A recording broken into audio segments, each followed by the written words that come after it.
उत्तराखंड से मैं आता हूं। उत्तराखंड की स्थिति यह है कि उत्तराखंड का जीवन 5 साल, ये ज्यादा से ज्यादा 10 साल का है, वो कश्मीर बनेगा, इसको कोई रोक नहीं सकता।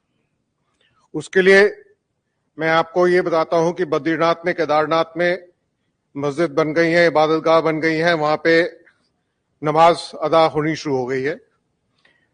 जो वोटेज परसेंटेज चेंज हुआ है 2012 से लेकर 2022 तक, ये 43% जो है उधम सिंह नगर में, देहरादून में 41%, नैनीताल में 32%, हरिद्वार में 33%, हरिद्वार पूरा शहर घेर लिया गया है और टोटल परसेंटेज राइज 37% है।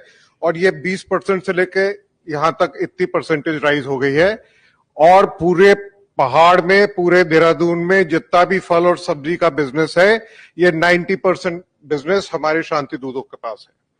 2012 में इसका एक सर्वे कराया गया था। देहरादून सिटी में 7001 ठेले वाले जो फल और सब्जी बेचते हैं, ये सारे शांति दूत थे और उसमें से अधिकांश जो है वो बांग्लादेश से आने वाले थे। उसकी पूरी लिस्ट तैयार करके मुझको इसको कहने में कोई शर्म नहीं है और कोई हिचक भी नहीं है। जस्टिस शंभुनाथ श्रीवास्तव जी ने ये सर्वे करवाया था और इस सर्वे करा के बीजेपी की गवर्नमेंट को दिया गया था कि मुझको पुलिस मुहैया करा दीजिए और मैं इन सबको डिटेंशन, जो कि स्टेट का सब्जेक्ट है, डिटेन कर दूंगा, डिटेक्शन में डाल दूंगा और इनको डिपोर्टेशन गवर्नमेंट ऑफ इंडिया करेगी।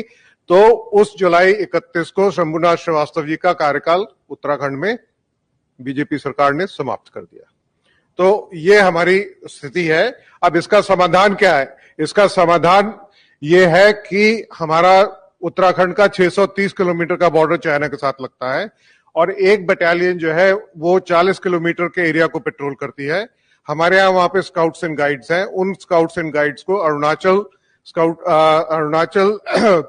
जो स्काउट्स हैं या जो सिक्किम स्काउट्स हैं, उसके तर्ज के ऊपर पैरामिलिट्री फोर्स की तरह उनको वहां पे लगाया जाए।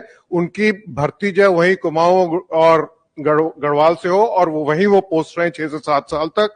और उनके परिवार को, क्योंकि हमारे यहाँ एक कार्यक्रम चल रहा है जिसमें फिशरीज में और पिगरीज में 80% गवर्नमेंट सब्सिडी देती है, तो अगर हम पिगरीज को वहां पे लगा देंगे तो हमारे शांतिदूत शायद उनको बर्दाश्त नहीं करेंगे, तो वो वहां से निकल जाएंगे और हमारा समाज जो है वो फर्स्ट लाइन ऑफ डिफेंस वहां पे बन जाएगा। ये एक मेरा सुझाव है जो मैं कि धामी साहब को भी दे चुका हूं, सबको दे चुका हूं, और उससे हम उत्तराखंड का जीवन बढ़ा सकते हैं और जो होनी है उसको थोड़े दिन के लिए टाल सकते हैं। हमें टाइम मिल सकता है लड़ने के लिए। तो ये दयनीय स्थिति है पूरे।